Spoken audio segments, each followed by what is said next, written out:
first and last name. Bryce, first name B-R-Y-C-E, last name Graham, G-R-A-H-A-M. Second Vice President of the National Action Network, Central Florida Chapter.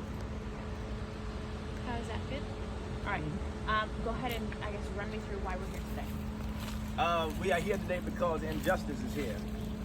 On behalf of 15-year-old Maniya, who had an altercation with 6 girls that led to an all-day affair, and after that point, in the late afternoon is when things got verbal and there was chaos. In the midst of that chaos, there was an officer from the Gulfport Police Department who then put Maniya in handcuffs, slammed her against a wall, took her into the media center, and brutally beat her. These are the results of that beating. And we are here as a civil rights organization to say that we will not tolerate that. We are calling on, number one, an independent investigation to be conducted. We are also calling for this officer's immediate suspension. And to me, it seems as this is a common practice of this officer. Number one, taking her into a media center that has no cameras. Number two, taking her into a place without another supervision of a female officer. So you're talking about all kinds of policy violations that have been broken, not only by the police department and this officer, but by the school district, because they were notified of the incidents that had occurred that day. And so we are saying that we are going to apply pressure to them to, number one, give us answers, to give us accountability, and to be transparent with us. When did this issue happen, and when was The school was notified on the day of the event, the events that occurred, and that was on September the 6th. Anything happened to the other girls that were involved in this case? Nothing. Why Maniya? Well, that's what we're trying to find out now. This officer did this to her, and she was the victim, and then fell victim to his brutality. Officer in this case is named, do you know their name and how long have they been with? Michael Vanderberg, Sergeant Michael Sir. Vanderberg is his name. And then is he a school resource officer, or what is he? He is a hired sergeant with the police department. He is not the And resource he was there for another incident other than the one at hand. What immediately happens after the incident, and Maniya is obviously injured during that time? Does she go right away, I guess, to school, kind of let her know? You can walk me through. Well, Stand up to the mic. my grandfather, he came in and he seen my face and stuff, and the paramedics were in there, and they were going to take me to the hospital, but my grandfather was just like, he's going to take me to make sure I'm safe and stuff. My grandfather took me to the hospital after. Walk me through, from your personal experience, what happened that day. Well, it was an altercation, and then as it was de-escalating, the officer, he had came and he had pinned me against the wall, and then he had put me in handcuffs. And then as he was bringing me into the media center, he had slung me, and then I had hit my forehead on the divider of the door and had bust my forehead open. And then as he was bringing me into the library, he slung me onto the ground, and then, yeah, that's what happened to me, my face and my shoulder. When you're in this moment, this is happening to you, what's going through your mind? I was just scared. My face was hurting. I didn't know what to do. It was just like, I didn't feel safe. That's like, You seem like you get emotional. Of course. it felt like the once was supposed to keep me safe didn't keep me safe. What did you say to him while this was happening? I was just in the moment. I was just like out of my face, and then when they sat me in the chair and I started to calm down, I asked if he could take the handcuffs off of me because at the moment I couldn't breathe. I was like panicking, and then I asked if he could take the handcuffs off of me, and then he was like, "You need to calm down." And as I calmed down more, he took the handcuffs off of me, and that's what happened.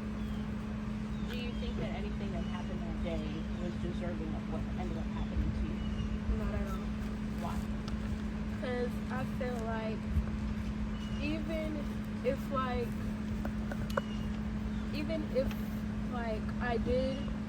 I was in the wrong, like I felt like it's levels to it. He didn't have to take it to that certain of level. Have you been back to school since this happened? No. Why not? For one, I was suspended and I wasn't able to go back to school until this got dealt with. Would you go back to school? Do you feel comfortable doing that?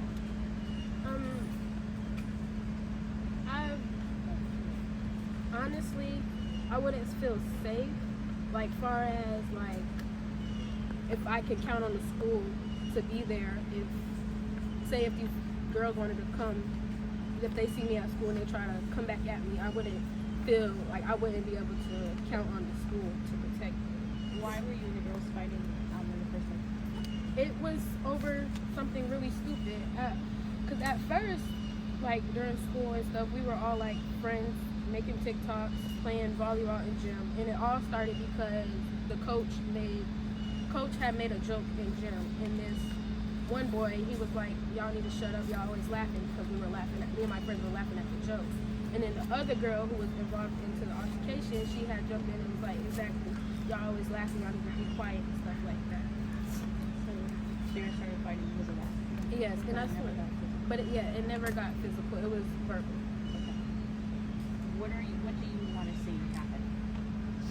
I want this officer to pay for what he did. What does that look like?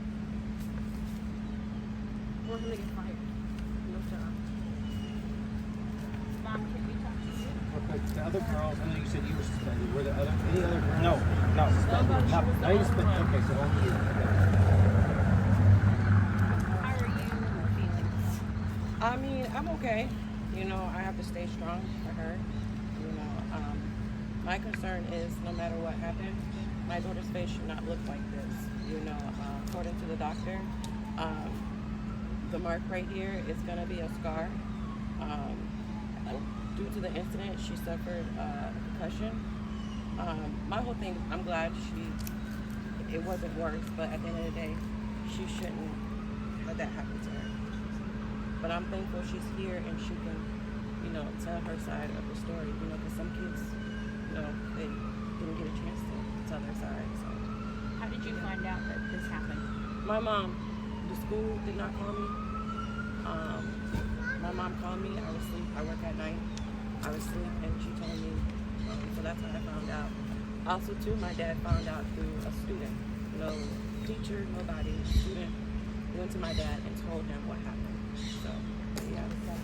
When you saw her face, what did you think? I mean, I'm not gonna lie, I was upset.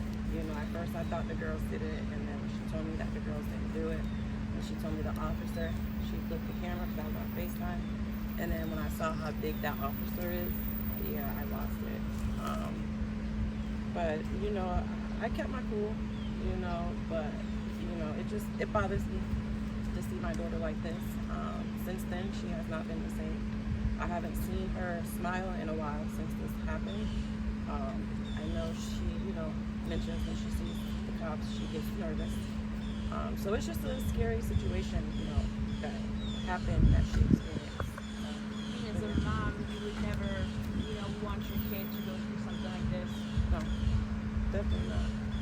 Not at all. I mean, when your child goes to school, no matter if it's a boy or a girl, you know fights happen. You know your child get picked on, bullied, or whatever. You probably never thought.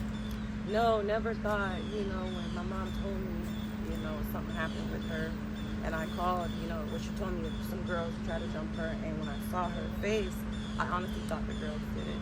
And then when she told me the officer, it broke my heart because you're supposed to be there to protect them. And it's like, to know that you did that, like, there's levels to it, you know? I work in behavior, and I know there's levels to it, and you went way beyond, way beyond. Like, look at my daughter's face. You know, thank God this part is starting to heal, but this right here, it's gonna be a scar.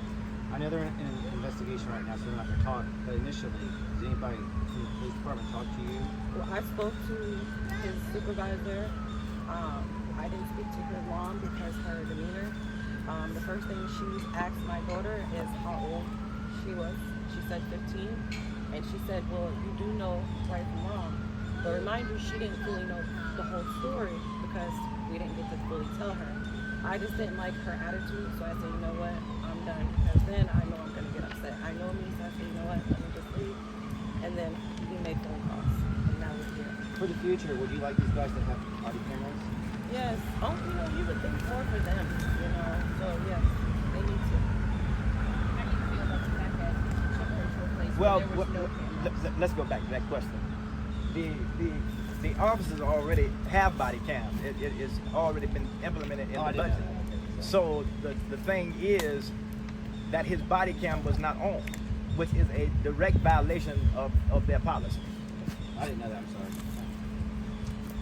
Knowing that you took her to a place where there are no cameras, where, you know, it could be recorded or there would be proof that this obviously happened, how do you feel about that? Knowing that there's no proof, it hurts because I want to know what happened. You know, I want to see how rough you were with her. It just hurts that I can't get answers with that because it's like no witness, no cameras, no nothing. So it's just like it's a dead end. So it's just like I, you know, have to hear from her. You know, it just sucks because we don't know. We don't know nothing. Well, I mean, a lot of people saw her go into that room Yeah. looking one way. Yeah. She came out. She didn't bang her head on the Not on her own. Right. Well, I guess, you know, obviously, ongoing investigation with them, school as well is doing their own thing. Are you guys going to let up until something is done, or do you just say, you know, you're not? I'll answer that. We won't let up until we get the answers that we need and until this officer is held accountable. And we are in the process of retaining attorneys. And so we won't back down until justice has come down. I know that you mentioned previous things with this officer. Anything that you can share with me about things that he's done in the past or things that you might know? Well, when there's no document of it, when a city doesn't allow the public to make IA complaints and records, what do we have to fall on? And so we know that this might be a common practice of this officer, but there's no record. Anything we're missing? I think that's it. Can you say what that means? Yeah, just get video of the signs and stuff.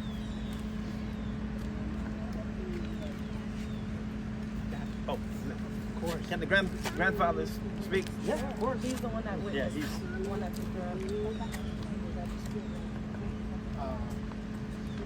To start, I was in the parent pickup circle when one of the girls, the young girls, her friend, came and knocked on my window and said, Maniya's in handcuffs. You need to, you know, she in trouble. So I proceeded to go out the circle to come around to the front of the school to go in the office, but I received a call from the hall monitor guy. He said, meet me in the office. When I got to the office, he met me there and we went into this media room. And I'm going to say this as much as I can. We as parents and grandparents do not want to step or go in a place with their child and have her see what I see. When I walked up on my granddaughter, she had blood coming down her forehead, bruises, and she was sitting there and she was scared. She was scared. And as the papa, the grandparent, I'm thinking, okay, what did happen? And I asked those officers point blank, did the girls did this? And they said, no. I said, well, how did she get like this? They pointed to one sergeant. And he said that happened when he was bringing her into that media room. And I know she was handcuffed because she told me she was handcuffed until she can't, you know, whatever happened, and they took them off. As parents, no one would want to go through that. To see the blood and the fear in my granddaughter's face, it's not right. It really is not right. And we need answers. We really need answers, especially the parents. And to have a situation at school, that's normal because we all human. Kids are going to go through something. But if it was de-escalated, you should have let her call her papa like she said she told him. Bring her to me in the circle and let her get in the car. And that was it. They failed. And I told officers that in that media room. Y'all failed because there's no way she should look the way she looked. And that's it. That's it. And so we don't want that. So let's be clear. We don't want to paint a narrative that we are anti-police. We are anti-violence Yes. against kids. A child does not deserve what Maniya got that day on September 6th. She didn't deserve it.